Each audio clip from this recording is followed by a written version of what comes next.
about after last season how a trip to World Series can, make them hungrier, or like you might have to pay attention to your work ethic and culture in a different way. Just what have you seen this off season that impact had on your team? I think they got a taste of it and they want more. And we have so many players coming back from last year, and they know what that felt like. They know what it took. And I think they've done a good job of thinking about last year and taking the things that need to be consistent this year as well. Just going back to our mission and our core values and making sure we live those out every day, but also realizing what we did last year isn't a guarantee for this year, and it doesn't mean anything. We got to get back to work, and we've got new players that joined us, and we've got to figure out a way to be great this year. How is having a player like Kiki back stabilize this team and help get you back to where you want to go? Kiki's a generational player. I've never coached a player like her, and I probably never will again. Just a very special young lady in terms of, her talent, her work ethic. She's the hardest worker on the team.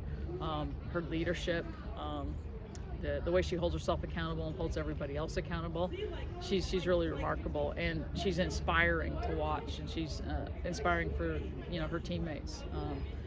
Everything with Kiki's a competition, so there's no slowing down, and I think that's what really has a major impact on our team.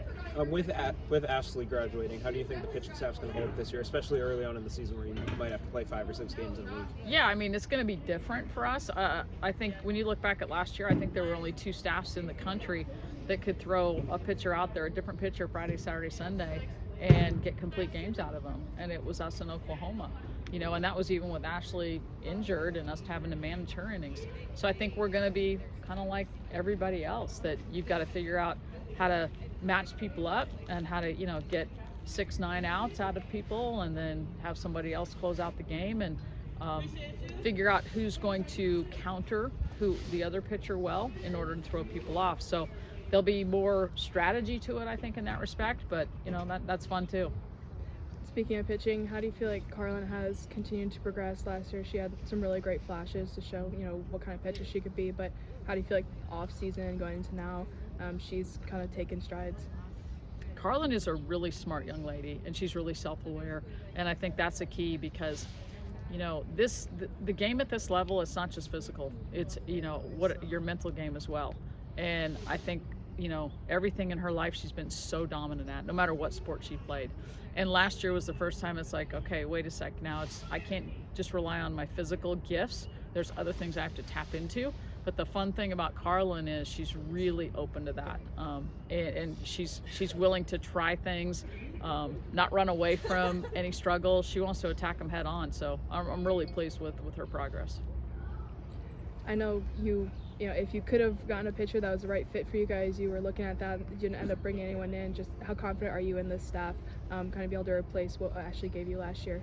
Yeah, I think you're always trying to just increase your numbers, and of course, if you can get somebody who's won at the highest level, you're going to add them to your staff, because the more you have, the better, just in case of injuries and everything else. Didn't work out, but again, it didn't work out for a lot of other people too. And I feel really good about the pitchers we have. I felt like last year the 3 that didn't get the ball a whole lot could have done some really good things, but there just weren't enough innings to go around with the way Ashley and Peyton and Carlin were all dealing. The catcher, how is Sophia gelling with the team, and where does that put Julia in the lineup? Yeah, she's fit right in. She's got just a really chill personality, and it's been a pretty seamless transition. We were just talking in our huddle here as we wrapped up practice that, each day we say who inspired you, and a lot of days Sophia just nails that throw down to second. And we're kind of starting to take it for granted that it's going to be there, but that's just a really cool thing to have, is somebody like her who can command the position as well as she does. The pitchers enjoy throwing to her, and I think it just takes pressure off G, because now when G goes back to catch, she's really fresh mentally and physically, and I think she's enjoying catching a whole lot more. And G's so gifted. She plays a heck of a first base, and she's a heck of an outfielder. So there's a lot of options for her. With Mackenzie's medical retirement, you do have Bella coming in to short. How do you think she's been fitting in, and how do you think she's going to do this year? Bella, I said it before, may end up being the best defensive shortstop we've ever had at Tennessee, and that's saying a lot with some of the shortstops we've had here. that's why we recruited her. Bella is really, really good on the defensive side of things, and I'm really pleased with her offense too. So I think we're going to be fine there. You know, Donahue would have slid over to second, and right now we've got Boo Gibson there, and she's another one. Like, came in as a corner player, but she's worked her tail off on her agility and her footwork to put herself in a position that allows me to move her over to the middle. You guys have the highest preseason rankings in a decade. I know rankings are rankings, but after a trip to the World Series last year, how do you feel like maybe the standard has been kind of raised a little bit, or how do you help the team kind of handle that, hey, the same expectation this season? Yeah, I think the expectation has always been here. You know, even 2 years ago when we lost in regionals here, I mean, the heartache was because of the expectation that they have. Rankings are something that, you know, we're not going to ignore them because they're there. So we talk about them, we give them the credit they deserve, which isn't a whole lot, and then we move on. And we realize that it doesn't matter where we are right now. All that's going to matter is, you know, how are we playing in May when the postseason comes around. How hard was it to say goodbye to Mackenzie Donahue when she had to medically retire?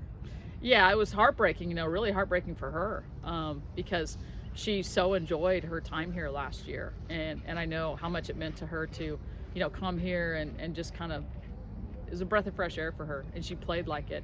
And, you know, so the first heartbreak is for her, and then the second heartbreak, of course, is how that affects our team. But, you know, we're a pretty deep team this year, and we have a lot of versatility, and we needed it really soon. I was hoping we wouldn't need it till sometime in the season, but, you know, we needed it right away here in January. But I think the other girls have stepped up. Taylor coming back from injury, how has she been coming back, and what do you think her role is going to look like this year? She's been doing great. You know, the fall was a little slow for her just to kind of get back to the strength she needed, but January's been awesome. We're starting to see the Taylor that we saw fall of her freshman year. Started off the season like gangbusters, you know, and she swings the bat. And so that's my job, is to figure out where to get her on the field, because we're going to need her bat in the lineup. Zeta off-season surgery, how has her, you know, recovery been? Do you expect her to be ready for the start of the season? You know, she had a little hiccup here in the last 2 weeks, and we had to kind of slow down a little bit, but today she started back, things went good. You know, hopefully tomorrow will go well too. If we can get her going, you know, kind of every day here, not pushing it too much, but just a little bit, I think we might have her for opening day. If we don't have her opening day, I would expect we'd have her pretty soon thereafter. Two more. Go ahead. Well, I mean, obviously losing Lou is a big loss, but you have a lot of depth in the infield. Have they made it a challenge to kind of think about what starting lineup might look like, and how has that competition maybe just helped some players like, you know, like Bella come along as a freshman? Yeah, you know, it's interesting. I was thinking last night, we have all these returners, yet when you look at our infield, you've got a new face in every position.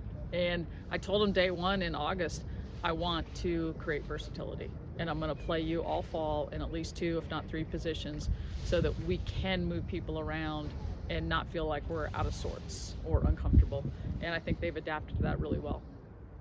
What are your options at that third base position with Zeta if she's not able to go at the start of the season? You know, Laura Mueller, we've had her over there. She played shortstop for MTSU the last couple of years and did a fantastic job.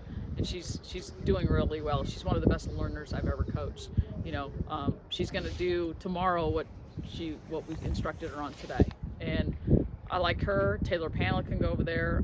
Boo Gibson could go over there if we, you know, played somebody else in the middle. So I think we have plenty of options. Thanks, guys.